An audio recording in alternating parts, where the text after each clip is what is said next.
देखिए, ये आज हम करते हैं पैरामेट्रिक। पैरामेट्रिक बेसिकली है क्या, ये ना कंस्ट्रेंट है। देखिए यहाँ पे लिखा हुआ है ऑटो कंस्ट्रेंट। तो ये कुछ कंस्ट्रेंट है जो कि ज्योमेट्री को डिफाइन करने के लिए यूज होते हैं, वो ज्योमेट्रिकल कंस्ट्रेंट है। और जो डायमेंशन को डिफाइन करने के लिए है वो डायमेंशनल कंस्ट्रेंट है। ठीक है, तो कैसे यूज करेंगे इसको। मैंने यहाँ से लाइन ले ली और लाइन से कुछ बना दिया। फिर सर्कल ले लेते हैं, एक और सर्कल ले लिया, एक सर्कल और ले लिया, राइट। और लाइन भी ले लेते हैं, एक लाइन ये ले ली और एक लाइन ये ले ली। ठीक है, तो इसमें हम कोशिश करेंगे कि हमारे सारे कंस्ट्रेंट अप्लाई हो जाए। सबसे पहले ये है कॉन्सिडेंट। कॉन्सिडेंट क्या करता है, दो पॉइंटों को मिलाने के लिए मैं चाहता हूँ ये वाला जो रेड कलर का पॉइंट दिख रहा है और ये रेड वाला आपस में मैच हो जाए। मैच हो गया और यहाँ पे एक ब्लू कलर का डॉट बना हुआ गया जो कि रिप्रेजेंट कर रहा है कि ये लाइन आपस में मैच हो चुकी है। ठीक है, अब अगर इसे देखोगे ना तो ये मैच नहीं है, ये अलग है अभी फिलहाल में। आप इसको भी कॉन्सिडेंट करके मिला सकते हो। फिर से लिया, ये वाला पॉइंट इससे मैच हो जाए और ये वाला पॉइंट इससे मैच हो जाए। ठीक है, तो ये बन के आ गया। अब कोई भी लाइन अलग से नहीं जा सकती क्योंकि हमने कॉन्सिडेंट कर दिया, तो आपस में मैच होके ही रहेंगे। फिर है ये पैरेलल। मैं चाहता हूँ ये लाइन और ये लाइन आपस में पैरेलल हो जाए, तो पैरेलल होगी। अब अगर एक को भी मूव करोगे तो दूसरा अपने आप साथ में मूव करेगा क्योंकि दोनों को आपस में पैरेलल रहना पड़ेगा। और ये आपको दिख भी रहा होगा, पैरेलल का बना हुआ आ रहा है सिंबल। ठीक है, इसे यहाँ से क्रॉस करके मैं डिलीट कर दूंगा तो ये डिलीट भी हो जाएगा। क्लिक किया, ये पैरेलल अभी चल रहा है, सिर्फ दिखाई देना बंद हो गया है। ठीक है इसके बाद अगला देखते हैं। अगला है टेंजेंट। तो टेंजेंट यहाँ से लेते हैं और टेंजेंट में अप्लाई करना चाहता हूँ ये सर्किल और ये लाइन आपस में टेंजेंट। आगे टेंजेंट लेकिन वो शो कहाँ पर कर रहा है सर? ऐसा ब्लू डॉट जैसा कौन सा पर दिखाता है? टेंजेंट का नहीं दिखाएगा, टेंजेंट का ऐसा नहीं दिखाई देगा। यहाँ पे बना हुआ है ना, अब हल्का सा रेड कलर देखो दिख रहा है क्रॉस हल्का सा यहाँ पे, जब इसके ऊपर जाएंगे तो ओके। ठीक है, ऐसा दिखाई नहीं देगा, ये आइकन बना पाएगा।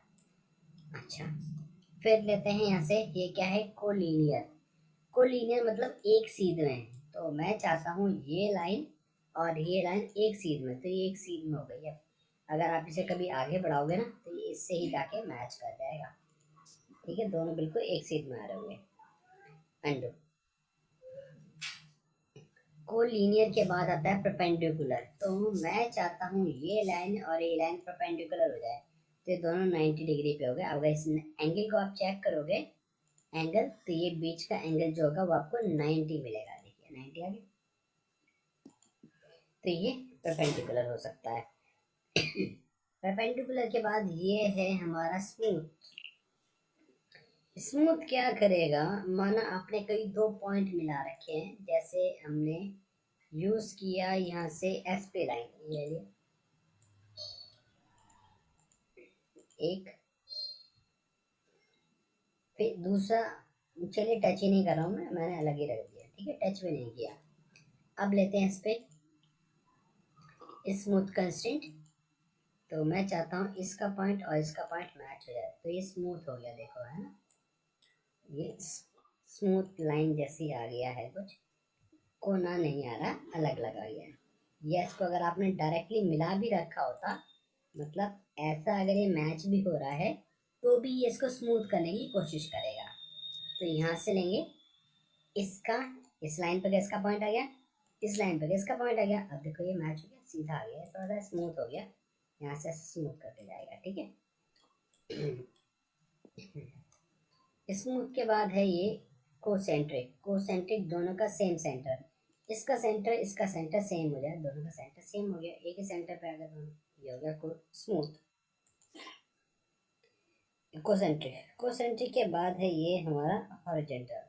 मैं चाहता हूँ ये लाइन हॉरिजॉन्टल हो जाए, हॉरिजॉन्टल मतलब सीधी। जब आपका काम हो जाएगा ना तो मैं बुक नेम टैग लगा देना। हॉरिजॉन्टल के बाद फिर आता है ये वर्टिकल। तो वर्टिकल के लिए हम इसे क्लिक करते हैं, ये लाइन वर्टिकल हो जाएगी। और ये दोनों यहाँ पे पैरेलल थी, तो ये इसके साथ में पैरेलल हो रही है, ठीक है।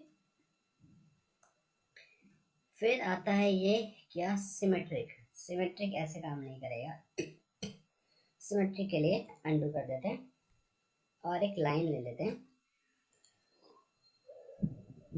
ऑर्थ को ऑन करके लाइन ताकि सीधी आ जाए। अब लेते हैं यहाँ से हम सिमेट्रिक। फर्स्ट ऑब्जेक्ट ये है, सेकंड ऑब्जेक्ट ये है, और सिमेट्रिक लाइन ये है। तो ये जिस एंगल पे जितनी दूरी पे है ये वाली, उतनी ही दूरी पे ये, और उतने ही एंगल पे ये है, ठीक है। तो दोनों एक तरीके से मिरर जैसी हो गई लाइन, लेकिन छोटी बड़ी हो सकती है, लेकिन है सेम एंगल पे और सेम दूरी पे बीच वाली लाइन से, ठीक है। ये बना हुआ आ गया सिमेट्रिक। फिर आता है इक्वल। इक्वल लेके क्या कर सकता हूँ, मैं चाहता हूँ इस लाइन की लेंथ और इसकी लेंथ बराबर हो जाए। तो इसकी और इसकी लेंथ ये कितना है 15.7, इसको भी सिलेक्ट करो, ये भी 15.7, दोनों की लेंथ बराबर आ जाएगी। इक्वल भी यूज कर सकते हैं। इक्वल वाला अगर मैं चाहूँ तो सर्किल पे भी यूज हो सकता है, सर्किल पे भी यूज हो गया, दोनों सर्किल सेम साइज के। अब इसके ऊपर देखो आप कितने सारे कंस्ट्रेंट दिखाई दे रहे हैं ना ज्योमेट्री पे। तो आप क्या कर सकते हो, हाइड एंड शो कर सकते हो। किसी को सिलेक्ट करेंगे और एंटर, तो इसके कंस्ट्रेंट को हाइड कर सकता हूँ, हाइड हो। या आप यहाँ से डायरेक्टली कर दो हाइड, और सारे हाइड हो गए। काम कर रहा है, चल रहा है, दिखाई भी दे रहा है, आप लेके जाओगे काम कर रहा है, लेकिन बस यहाँ पे शो नहीं हो रहा आपका, वो हाइड हमने यहाँ से कर दिया। शो ऑल कर दीजिए, सारे शो होने लग जाएंगे, हाइड ऑल सारे हाइड हो जाएंगे। तो ये वाला था हमारा ज्योमेट्रिकल कंस्ट्रेंट। अब इसके अलावा भी एक और तरीका है। क्या तरीका है, माना आपने यहाँ से एक रेक्टेंगल बनाया, और रेक्टेंगल बनाने के बाद अब इस पे हम ये कंस्ट्रेंट लगाना चाहते हैं। तो मैंने इसे सेलेक्ट कर लिया पूरा और करा ऑटो कंस्ट्रेंट, तो ऑटोमेटिकली इसके ऊपर सारे के सारे कंस्ट्रेंट लग गए, ठीक है।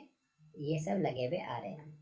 एक तरीका और भी था जो कि मैंने आपको कल बताया था, ये वाला, ये है इन्फर कंस्ट्रेंट। इसे मैंने ऑन कर दिया। अब अगर आप यहाँ से कोई भी काम करेंगे तो अपने आप ही ये कंस्ट्रेंट बने हुए लगे हुए आते रहेंगे। आप कुछ भी बनाएंगे तो लाइन अगर आपने सीधी बनाई है, हॉरिजॉन्टल अपने आप आ गया, वर्टिकल बनाई है वर्टिकल आ गया, इससे मैंने मैच कर दिया, मैच हो गया। तो ये कंस्ट्रेंट अपने आप लगे हुए आएंगे। बाकी जो 3D के सॉफ्टवेयर हैं, जैसे इसके बाद आप एनएक्स सोच रहे हो, तो एनएक्स के अंदर ये अपने आप लगे लगाए आते हैं। तो वहाँ पे ये ऑप्शन काम करता है और करना जरूरी होता भी है, पर ऑटोकैड में यहाँ पे जरूरी नहीं है, ठीक है। तो ये आपके ऊपर है, आप रखना चाहते हैं कि नहीं करना चाहते हैं, ठीक है। यहाँ पे आगे तो ऑटो कंस्ट्रेंट वाला हो गया, हाइड से हाइड हो जाएंगे सारे के सारे। सर इसमें कौन सिंप्लिसिटी नहीं है क्या? इसमें इसलिए जरूरी नहीं है क्योंकि ये ना ऑटोकैड 2D का है, और ये जो कंस्ट्रेंट यूज करते हैं ये 3D में ज्यादा जरूरी होता है, 3D में काम आता है, ठीक है। चलिए फिर हम लेते हैं यहाँ से लीनियर, और इसके बीच की दूरी, तो ये दूरी आ गई। कितना करना चाहते हैं 12, तो 12 हो गई। अब अगर आप इसे पकड़ते हो और खींचोगे तो उसकी लंबाई चेंज नहीं होगी, क्योंकि हमने वो 12 दे दी, जबकि इधर की लंबाई चेंज हो जाएगी। इसे खींचोगे तो लंबाई इसकी बढ़ गई, लेकिन डायमेंशन करने के बाद आप उसे बड़ा छोटा नहीं कर पाएंगे। हॉरिजॉन्टल करा तो इसकी और इसके बीच की हॉरिजॉन्टल दूरी ये रही। आप जो भी लिखना चाहते हैं लिख लीजिए, 12.5, तो 12.5 हो गया, ठीक है। तो ये क्या कर रहा है, डायमेंशन को फिक्स कर रहा है ताकि डायमेंशन आपकी हिले नहीं। वर्टिकल, वर्टिकल दूरी ले लेते हैं, ये वर्टिकल दूरी हो गई। कितनी चाहिए, 13.5 चाहिए, 13.5 हो गई। और लॉक बना हुआ है, मतलब ये लॉक हो गई है, अब ये चेंज नहीं होगी। चेंज कर सकते हो, इसे डबल क्लिक करोगे तो चेंज भी हो जाएगी, लेकिन अपने आप से नहीं होगी कि आपने स्केच को पकड़ा और खींच दिया लंबाई बढ़ गई ना। अब लंबाई नहीं बढ़ेगी, लंबाई चौड़ाई वही रहेगी जो आपने दे दी है। अलाइन तिरछी डायमेंशन, यहाँ से यहाँ इसके बीच की 15, एंटर, 15 हो जाएगी, ठीक है। वैसे ही डायमेंशन है जैसे हमने पहले यूज करी है। रेडियस रेडियस क्लिक कर दिया, रेडियस आ जाएगा, लेकिन लॉक हो गया ये भी।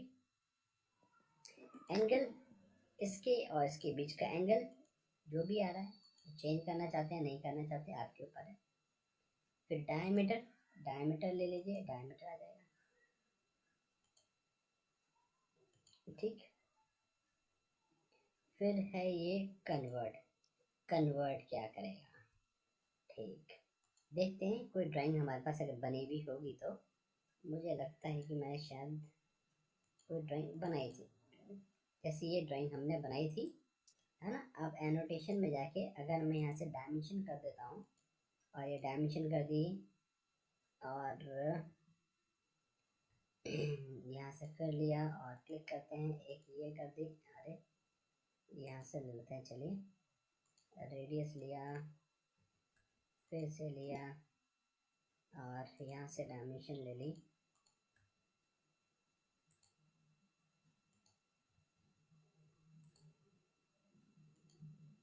ठीक है। अभी ये सिंपल डायमेंशन है, और इसको बड़ा करने के लिए मैंने क्या बताया था, डायमेंशन स्टाइल में जाएंगे, मॉडिफाई में जाएंगे, फिट में जाएंगे, और कितना गुना आप बड़ा करना चाहते हैं वो एंटर कर दीजिए, वो एंटर होके आपको दिखाई देगा, ठीक है। अभी ये सिंपल वाले डायमेंशन है, अगर मैं इन्हें कन्वर्ट करना चाहता हूँ तो आप कन्वर्ट कर सकते हो, कन्वर्ट सेलेक्ट करिए और एंटर। ये वाली डायमेंशन आपकी कन्वर्ट हो गई है, कौन सी वाली के अंदर, ये वाली कंस्ट्रेंट वाली डायमेंशन के अंदर, ठीक है। लॉक बना हुआ आ गया ना इस पर, इसे क्लिक किया, इसे सेलेक्ट करते हैं, ये नहीं ले रहा इसको, इसको भी नहीं ले रहा, नहीं ले पा रहा है ना, कुछ डायमेंशन को ही चेंज कर देता है, कन्वर्ट कर देता है सिंपल डायमेंशन को इस वाले डायमेंशन के अंदर। दोनों में क्या फर्क है, इस वाले में आप लाइन को पकड़ के खींचते हैं, लाइन को पकड़ा और खींचा तो लाइन की लेंथ बड़ी होगी, डायमेंशन भी बड़ी आ गई। आप इसके अंदर अगर आप खींचोगे तो ये खींच के बड़ा नहीं होगा, उतना ही रहेगा, ठीक है। तो ये लॉक हो गया है। कंस्ट्रेंट का मतलब होता है किसी चीज को फिक्स करना, तो ज्योमेट्री को फिक्स करना है तो ज्योमेट्रिकल कंस्ट्रेंट, डायमेंशन को फिक्स करना है तो डायमेंशन कंस्ट्रेंट, राइट। यहाँ पे आ जाते हैं, ये भी हाइड एंड शो भी काम करेगा। यहाँ पे भी आप हाइड ऑल कर दोगे तो ये वाली डायमेंशन जो कि कंस्ट्रेंट वाली थी वह हाइड हो जाएंगी। एक मिनट, यहाँ पे हमारे पास ये वाला था ना, ये डायमेंशन हमने कर रखी है। यहाँ से मैं हाइड कर देता हूँ, सारी डायमेंशन हाइड हो जाएंगी, शो ऑल सारी डायमेंशन शो हो जाएंगी जो हमने कर रखी है। डिलीट कंस्ट्रेंट, इस डायमेंशन को डिलीट करना चाहते हैं, सिलेक्ट करिए और एंटर, डिलीट हो जाएंगी। सिंपल भी डिलीट हो जाएंगी, सिलेक्ट करो और कीबोर्ड से डिलीट तो भी डिलीट हो जाएंगी। तो कोई ऐसा इसका कोई खास मुझे लगा नहीं पर्पस। और फिर फंक्शन ये रहा, यहाँ पे दे रखा है पैरामीटर मैनेजर, तो जो जो डायमेंशन आपने यहाँ पे कर रखी है, जैसे 12 वाली है तो यहाँ पे ये दी भी है, कौन सी है, ये वाली 12, आप इसे डबल क्लिक करके यहाँ से चेंज करके 15 कर सकते हो, 15 हो गई। ये वाली 12.5 वाली थी, इसको भी 15 कर दिया, तो जहाँ पे भी ये 12.5 वाली होगी वो बढ़ जाएगी, ठीक है। 15 हो गई, ये भी 15 हो गई, तो यहाँ से कर सकते हैं। तो ये सारा हमारा कंस्ट्रेंट का है। कंस्ट्रेंट जनरली पूछ लिया जाता है, करना तो नहीं पड़ता, लेकिन इंटरव्यू वगैरह में पूछ लेते हैं इसको। और ये अगर आता होगा तो कैटिया सॉल्ववर्क्स एनएक्स में काम करना थोड़ा सा आसान हो जाएगा, क्योंकि वहाँ पे इन कंस्ट्रेंट के बिना काम चलता नहीं है, ये आपको